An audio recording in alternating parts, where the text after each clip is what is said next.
Hi, everybody. Welcome to English Digest. I'm Tom. Hi, I'm Stephanie. It's our environment unit for the month of March, and today we're talking about something that we see every day when we buy things, especially from the market. Plastic bags. When you go buy something, how the heck are you going to carry it home if you haven't brought your own plastic bag? You need them to give you one or several. Do you carry a plastic bag around with you, Tom? Very rarely. You're a guy, do I so do that. yeah, I don't. Do you carry one with you? I have a bag I bought from one of the supermarkets. It's their own brand, but I use it in some of the other grocery stores. The problem is I'll often go to the grocery store after I've been, walking or exercising, and I don't have a bag on me. But yeah, I try. It doesn't always work out. I think we should have banned plastic bags before the straws. That's my personal opinion. They've tried that several times here, though. I remember many years ago they tried to? Really? Yeah, they tried to get rid of plastic bags. It's hard. It didn't go over well, so they had to bring them back. And then recently they've been trying that again by having the convenience stores charge 2NT for a bag or something like that. And I get it. But I think most people think 2NT, that's nothing, no problem, I can afford that. I think maybe they would encourage people to bring their own plastic bags if the prices were higher, like $100 NT a bag or something like that. People would think, hey, then I better bring my own bag. But of course, lots of people would complain and lots of politicians would not get reelected. So you're not going to see that anytime soon. You know what's sad, though, is to see the video of some of the marine creatures out there, the turtles especially, that come up on shore and they have plastic in them. It's just terrible. It's tough, but Taiwan is actually better about this than many other countries over here in Asia. So it's going to be a tough problem to fight when we have other countries, who are affecting the ocean. Well, you and I have talked about this enough, so let's find out what's in the content of today's lesson by listening now.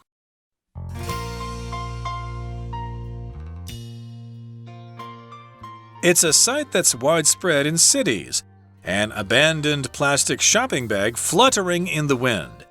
These bags often end up in natural spaces such as rivers, leaking toxic particles into the environment. In an age when we're struggling to fight plastic pollution, these flimsy pieces of garbage seem to symbolize the worst of human wastefulness. But there is a different story behind the bag, and the questions it raises about our plastic-using habits may surprise you. Before plastic bags, people relied on paper shopping bags to carry their goods home. However, these had a detrimental effect on the environment because making them required cutting trees down, and they didn't usually last through multiple uses. To lessen the problem, Swedish engineer Sten Gustaf Thulin developed the plastic bag in 1959. These bags were waterproof as well as lighter, more portable, and more robust than paper bags. Thulin's intent was for people to use the same bags over and over, and this was a habit he put into practice in his own life. In a recent interview, his son told the BBC that his father would find the concept of simply discarding plastic bags after one use bizarre. Where did we go wrong with plastic bags? Well, with their cheap and fast production, they soon became first-choice disposable containers. Plastic bags comprised 80% of Europe's bag market by 1979, and they went global after U.S. supermarket chains Kroger and Safeway converted to plastic in 1982.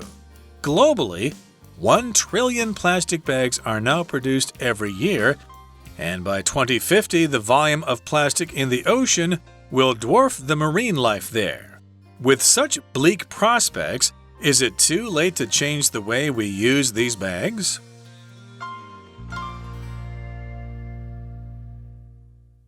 Okay, guys, let's look at our title first. We're going to be rethinking our plastic bag problem. When you use this verb to rethink, it means you've probably already made a decision or thought about a particular policy, or maybe it's a rule that you're considering, and you try it out for a while. Maybe it doesn't work out so well. So maybe you need to go back and make some changes to it. So that's when we would use this verb to rethink. Maybe you would plan to be a doctor, but you started to, go through all the years of schooling and it was costing so much, you decided to rethink your career plans. So that's when we use this sort of verb. Kind of similar to reconsider. Just think about something again. I need to rethink this idea. Maybe it's not such a good idea. Yeah. And in this particular case, we're thinking again about our plastic bag problem. Let's try to solve this problem and look for other solutions. And here's how we begin our lesson in the first paragraph. It says, it's a sight that's widespread in cities. It's something that you see in cities all over the world. An abandoned plastic shopping bag fluttering in the wind. Indeed, this is a common sight, especially if you're riding a motorcycle or something and it starts to blow across the street. You think, oh boy, if I hit that, gee, it might get wrapped up into my wheel or something and I might have an accident. So people, of course, don't like seeing abandoned plastic shopping bags fluttering in the wind. So here we've got the verb to flutter, which kind of describes how something is in the wind. The wings of a bird will flutter when they fly, or a flag will flutter in the breeze when the flag is flying on a flagpole, and plastic bags will flutter in the wind, just kind of be blown all over back and forth. Yeah, it's kind of a motion or an action. I think of some of the girls I've seen, they'll flutter their eyelashes at some guy they like. Or maybe your heart starts beating very quickly and you could say, oh, my pulse is fluttering. It's kind of an interesting word, kind of old-fashioned. If you read old romance books, they used to talk about how a woman, she was fluttering, which just meant she was really kind of excited about this good-looking guy who was in the room. So anyway, I hate seeing those bags blow across fields. Sometimes when you're watching baseball games or football games, they'll have this plastic bag just, flying around in the wind, and they have to chase it down. These bags often end up in natural spaces such as rivers, leaking toxic particles into the environment. If something's toxic, guys, it's poisonous. So, yeah, you don't like that. A toxin is the noun, toxic is the adjective, and a particle here just means a very small part or portion of something, a particle. We often use this word when we're talking about science in some way, scientific things, particles, yeah. In fact, if you look and see how the air quality is, they'll talk about the percentage of these particles that might be in the air. When it's really bad and the particles are really thick in the air, it's hard to breathe. Right, so of course the plastic will kind of break down a little bit. So very small pieces of the plastic will go into the environment and get into fish and stuff like that. And that's not good. No. And in an age when we're struggling to fight plastic pollution, these flimsy pieces of garbage seem to symbolize the worst of human wastefulness. Yes, we're in an age, in a period of history when we're struggling to fight plastic pollution. You hear this in the news all the time. What's that? The Great Pacific Patch, where all this garbage, all this plastic garbage is floating in the middle of the ocean. Gross. Or little plastic pellets or particles are found in the ocean all over the place, even in some places where you don't expect to see it. So these are flimsy pieces of garbage. If something's flimsy, that means it's very small and easily damaged. So there could be very, very small particles or flimsy pieces of garbage. They're all over the place and we can't seem to get rid of them. Yeah. Well, we use flimsy too. I just wanted to mention to girls when we talk about maybe the outfit they have on. It's not a lot of material there. It's kind of flimsy. Or your shoes. They're not very good quality. They're very flimsy and they will break or fall apart easily. You can also have a flimsy excuse. A bad excuse for something. People don't really think it's a good excuse. They could call it, oh, what a flimsy excuse. So, yeah, it does symbolize the worst of human wastefulness. We waste a lot of things. But there is a different story behind the bag, and the questions it raises about our plastic using habits may surprise you. We'll often take 2-3 words, use hyphens in between them, and turn those words into an adjective. That's what we're doing here. What kind of habit? our plastic using habits. So...Yeah, I can't say I'm very good about this, although I would never throw trash into a river or the ocean or even leave it behind if I'm on the beach or in the park. Let's move on to the next paragraph. Why don't you start that, Tom? Okay, my pleasure. Now, before plastic bags, people relied on paper shopping bags to carry their goods home. Yes, I remember when I was a kid and I went with my mother to the grocery store and she went grocery shopping. All the food would be in those paper bags. The clerk would even come out to the car and load them in the car for you, and they'd all be in these paper bags, and then I'd help Mom put the stuff away, and then we'd fold up the bags and put them in a box, maybe to use again. Oh, we'd use it for our trash, yeah. Oh, yeah, you could use them for trash as well. Paper shopping bags, but yes, that seems like a thing of the past. Oh, wait, they have some at Breeze. I've noticed they have the old-fashioned paper bags. The problem with the paper bags from the supermarket, Tom, there's no handle on it. Right. So if I have 2 bags or 3, there's no way I can carry them by myself. Sometimes they glue the handle on those paper bags, but of course, if the bag is too heavy... They're flimsy handles. They're flimsy, right? They'll break easily. So I think people mostly prefer plastic bags still. So in any case, yes, we're talking about paper shopping bags.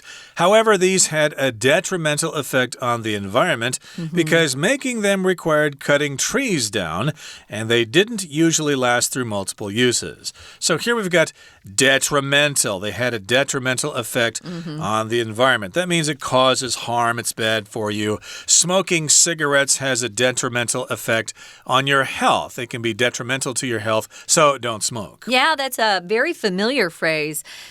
Cigarettes are detrimental to your health. Yeah, they're harmful. So cutting down trees isn't very good either. We're going to talk about who actually came up with the idea of making plastic bags as a way to carry home items that we bought at the store. We're going to come back soon, but first we're going to listen to our Chinese teacher. Hi everyone, my name is Jenny. 今天我们要看的是第7单元。好，我们今天要谈我们的环境。大家都会使用塑胶袋，但是我们怎么用塑胶袋呢？好，其实我们的方法都错了。为了环保的结果，我们今天就要来看看应该怎么用塑胶袋。好，首先呢，我们看到标题里面他说到 rethinking。好，这个 re 当然就是again， 再一次，所以我们要再重新思考一下，我们的塑胶袋使用的时候出了什么样的问题？那文章的开头就提到了说，其实这是我们在城市里面常看到的，就是塑胶袋在这里飞来飞去，然后呢，其实污染了我们的空间，而且你知道，塑胶袋其实它也有一些毒性的微粒会留在我们的环境里，所以这真的是一个大问题。好，那我们要看到这个片语 end up。 我们知道 end up 这个动词片语其实后面接的就是结果跟下场，最后落入什么样的结果，落到什么样的下场，所以它后面呢是接补语的。那补语的形态上有时候呢就是一个 VRNG， 但是有时候就像这里它是一个 in natural spaces， 也就是说最后是在我们大自然的空间里，这样子的一个介系词片语。好，再来我们继续往下看，下面就提到了说，那么这些塑胶这样子的用法真的是很浪费，可是我们要知道的是，我们使用塑胶的习惯其实是很不好的。那这个地方的句构我们稍微留意一下，他提到说 The questions it raises about our plastic using habits may surprise you。 好，这个地方引发出什么问题？ It raises， 当我们说 raise a question，这个动词代表引起引发，那后面说到我们用塑胶的习惯Plastic using， 好，我们知道这是一个复合形容词，当然它修饰的是 habits， 也就是修饰习惯，这是指什么习惯呢？ Habits that is about how we use plastic。 那我们知道人使用塑胶这样子的主动语态，告诉你这个习惯是跟使用塑胶的习惯有关。好，再来，我们继续往下读，下面就说到了以前我们没有用塑胶袋的时候，当然大家用的购物袋可能是纸质的。可是呢，你知道如果用纸袋的话，那当然就表示要砍树咯。好，这样对我们的环境当然有相当不利的影响。我们要注意的是介系词，当你说有影响、有效果，这个 effect、impact、influence 后面谈是对什么的影响，要用介系词 on。好， detrimental effect 当然是指不利的影响。We're going to take a quick break. Stay tuned. We'll be right back.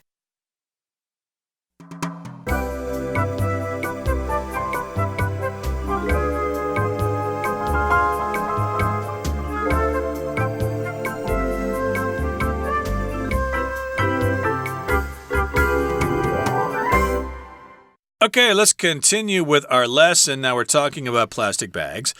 And going back in time, of course, people used paper bags for a long time. I don't know if that's the case here in Taiwan. When you went to the market, if you used paper bags to carry your vegetables back home. But back in the U.S. and other countries, of course, paper bags were quite common. But later on, they wanted to lessen this problem because paper bags require cutting down trees, and that's not good. So to lessen the problem of using so much paper, Swedish engineer Sten Gustav Thulin developed the plastic bag in 1959. So this happened way back in 1959 by some Swedish guy. Remember, Sweden is famous for IKEA and Volvo and Saab and other things. Swedish noodles. Swedish meatballs. Oh, things yeah. like that. Meatballs. And this is a Swede. If you describe someone from Sweden, you can say a Swede, like a Dane from Denmark, a Swede from Sweden. So this is an engineer, and he developed the plastic bag in 1959. So we would use less or fewer paper bags. Yeah, it sounds like a good idea. I think our Swedish engineer, though, had a different idea on how these bags would be used. Now, first of all, they're waterproof, which means, water won't go through them. The paper bags, I remember going to the grocery store, bringing the bags out of the car for Mom, and something had spilled inside and gotten wet, and then the bags would just fall apart and everything would fall on the floor. Your plastic bags won't do that unless there's a hole somewhere, but they are waterproof. People like waterproof things. They don't come off as easily. Makeup, like mascara for your eyelashes, ladies. I like the waterproof kind. Some people have waterproof watches, waterproof cameras, phones. It's nice to have. Just, you never know when you're going to be dunking something in water. They're lighter. Definitely. More portable refers to the fact that they have handles on them, and you can carry them anywhere. They last for a long time. I've never had a plastic bag just fall apart on me yet here in Taiwan. Unless you put too much stuff in it, but that's very rare. So they're robust, which means strong. They don't break easily. And you could describe a person as being robust, too. He's a robust Canadian guy. He lifts weights. He's real strong. Really healthy, strong. Indeed, robust. But in this particular case, the plastic bags were stronger or more robust than paper bags, and Thulin's intent was for people to use the same bags over and over, and this was a habit he put into practice in his own life. So that was his intention. We're going to make these plastic bags, and then people are going to use them over and over because they're robust, and you can use them many times. But of course, here in Taiwan and in other countries, we mostly just use them once and then throw them away or try to recycle them or whatever. The bigger ones, I'll actually keep my empty containers in there for like maybe pop or a can of beans or something I've been cooking with. I'll take it down and put it in the recycle section in my building, and then I'll wash out the bag and reuse it. So I do try to use them several times. So people got into a habit, and once you have a habit, it's hard to break it. In a recent interview, the son of the engineer, Mr. Sten Gustav Tulin, his son told the BBC, that's a television station in Great Britain, that his father would find the concept of simply discarding or throwing away plastic bags after one use bizarre or really weird. His dad has probably passed away by now. He invented these a while ago, 1959. Bizarre is just very strange, very unusual.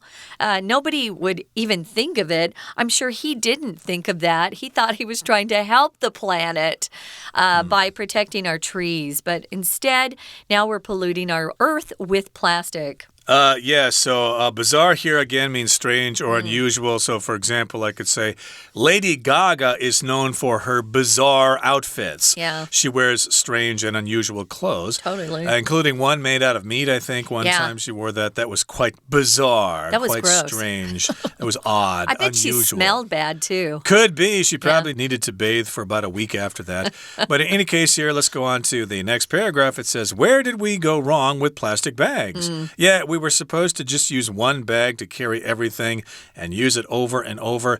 Why the heck do we get a new one each time we buy something? What did we do wrong here? Well, can I say something, sure, Tom? Sure. This where did we go wrong or where did I go wrong? It's kind of a weird English sentence here, but we will say it quite frequently. You might ask your friend, maybe you were chasing after this hot-looking girl and she just turned you down, although she seemed to like you at first.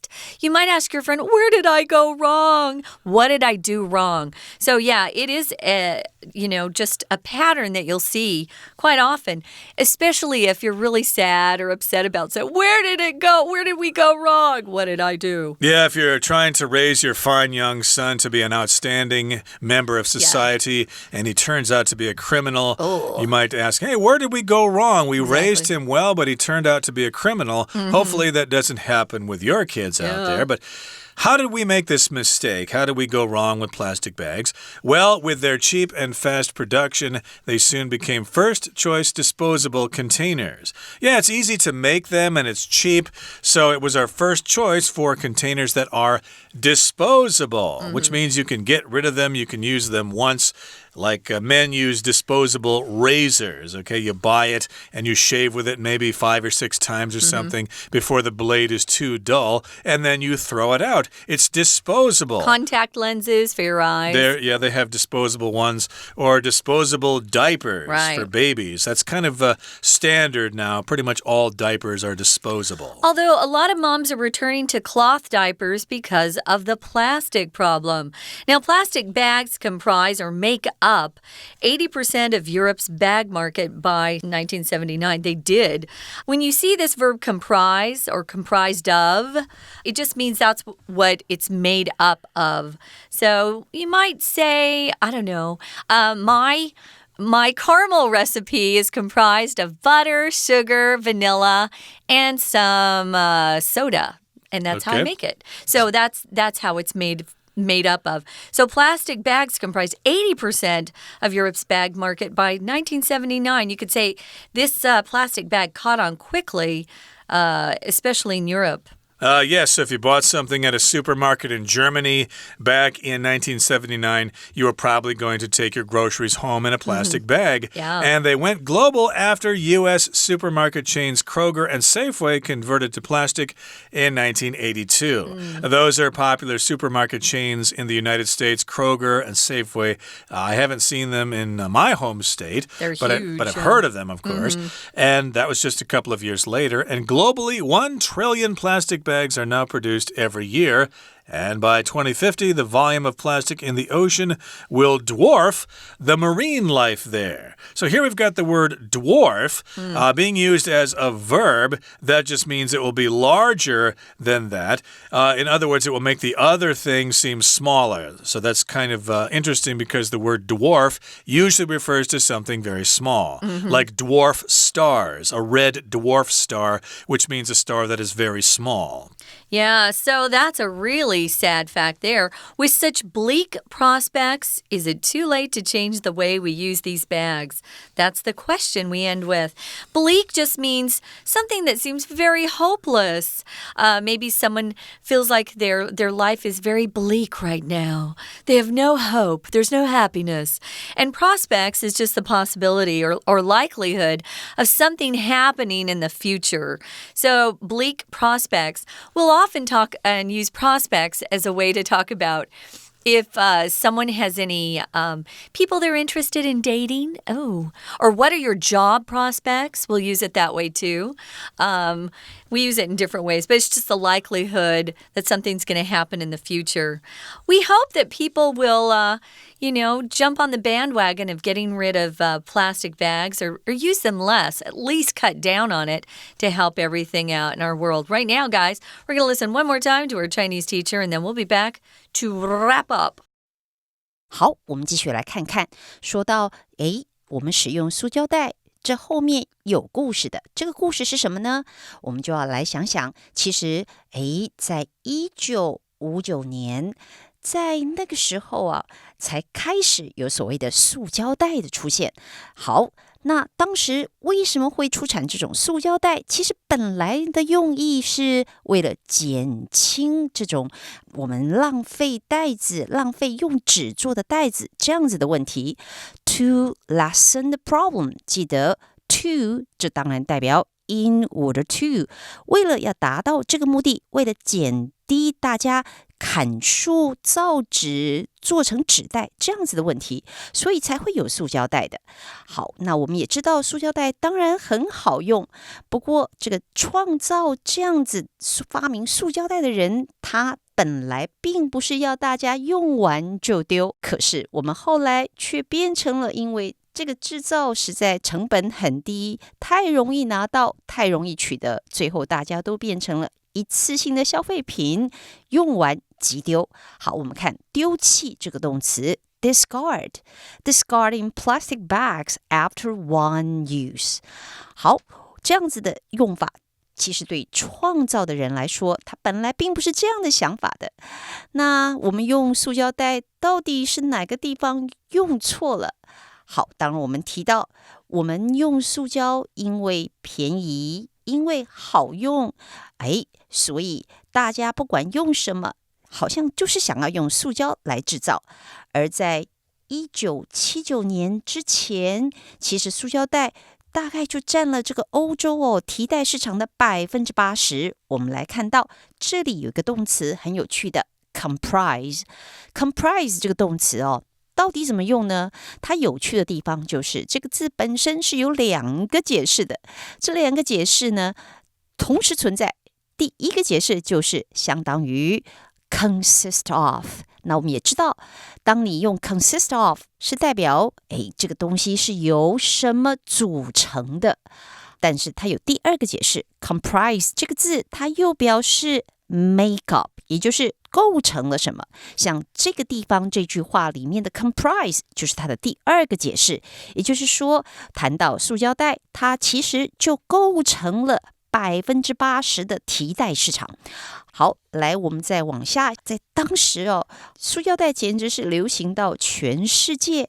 那现在我们知道全球每一年一共有1兆的塑胶袋被制作出来，而且根据科学家们他们说的，这个统计数字是西元2050年前，这海里面的塑胶袋可能会比海里面的生物还要多。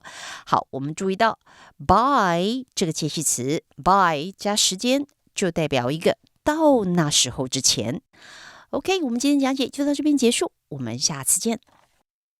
That is it for today's lesson, but hey, let's be optimistic and think of some solutions for plastic bags. We'll talk about some of those possible solutions in our next program, so please join us then. From all of us here at English Digest, I'm Tom. I'm Stephanie. Goodbye. Bye.